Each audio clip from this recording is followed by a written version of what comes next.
ایک صاحب نے سوال کیا ہے، مفتی صاحب ہمارے محلے میں شادی میں ڈول باجے بجائے جاتے ہیں، کیا میں ان کا مقابلہ کروں؟ وہ بہت مالدار اور نفری زیادہ ہے، لیکن میرا ایمانی جذبہ ان کے سب چیزوں سے بالا تر ہے۔ شریعت کا کیا حکم ہے؟ زبان سے سمجھایا لیکن وہ نہیں مانتے، کیا کروں؟ میری روح تنگ ہوتی ہے کہ میں ان کی موسیقی سنتا ہوں۔ دیکھیں حدیث میں آتا ہے من رأى منکم منکرا فلیغیرہ بیدہ فإن لم یستطع فبلسانہ فإن لم یستطع فبقلبہ وذلک اضعف الایمان، کہ اگر کوئی برائی دیکھو تو ہاتھ سے روکو، ہاتھ سے روکنے کی طاقت نہ ہو زبان سے روکو، زبان سے روکنے کی طاقت بھی نہ ہو تو کم از کم دل میں اس کو برا جانو۔ ہاتھ سے روکنے کا جو معاملہ ہے نا، فقہا نے لکھا ہے یہ حکومت کا کام ہے، حکومت کے پاس پاور ہوتا ہے، پولیس ہے، فوج ہے، رینجر ہے، ان کے پاس اتھارٹی ہے، وہ کام کر سکتے ہیں۔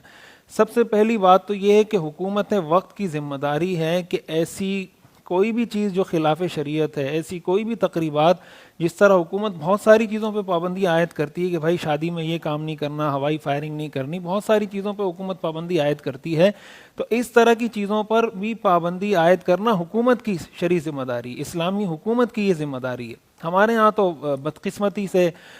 ذرا سی کوئی پردے کی بات ہو جائے، حیا کی بات ہو جائے، حجاب کی فضیلت پہ کوئی بات ہو جائے تو ہمارے ملک کا لبرل طبقہ ایسے ایک ادھم مچا دیتا ہے کہ فلاں وزیر اعظم نے یہ بات کیوں کر دی، فلاں نے یہ بات کیوں کر دی، یہ پردہ کہاں سے آ گیا، حجاب کہاں سے آ گیا۔ لیکن ان سب کو پتہ ہونا چاہیے کہ یہ ایک اسلامی ملک ہے، اسلام کے نام پہ بنا ہے، لا الہ الا اللہ کے نام پہ بنا ہے، دو قومی نظریے کی بنیاد پہ بنا ہے، تو اس لیے حکومت کی ذمہ داری ہے ہاتھ سے روکنا۔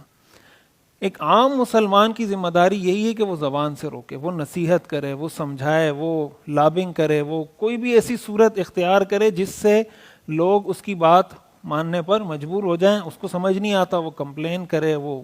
جو با اختیار با اقتدار لوگ ہیں ان کے پاس جا کے کہے کہ بھئی آپ ان کے خلاف کارروائی کریں، لیکن خود دل کا تنگ ہونا، پریشان ہونا، یہ تو ایمان کی نشانی ہے کہ ایک برائی کا کام آپ دیکھ رہے ہیں، آپ کی روح، آپ کا دل تنگ ہو رہا ہے، لیکن اپنے آپ کو اتنا پریشان اس سے نہیں کرنا چاہیے کہ اس کی وجہ سے آپ کی زندگی کے عام معمولات ڈسٹرب ہو جائیں، کہ آپ سے کھانا نہیں کھایا جا رہا، یا جناب آپ بیوی بچوں سے لڑ رہے ہیں، بیوی بچوں سے صحیح تمیز سے بات نہیں کر رہے۔ تو اگر اس طرح کا آپ ریئیکشن کسی اور کو دیتے ہیں تو اس طرح کا رویہ اختیار کرنا یہ خود ناجائز ہے۔ ہاں آپ اس کو دل میں یہ بات رکھیں کہ بھائی یہ غلط کام ہے، اس کو میں نے روکنے کی اپنی پوری کوشش کرنی چاہیے، اور یہ معاشرے کے ہر آدمی کی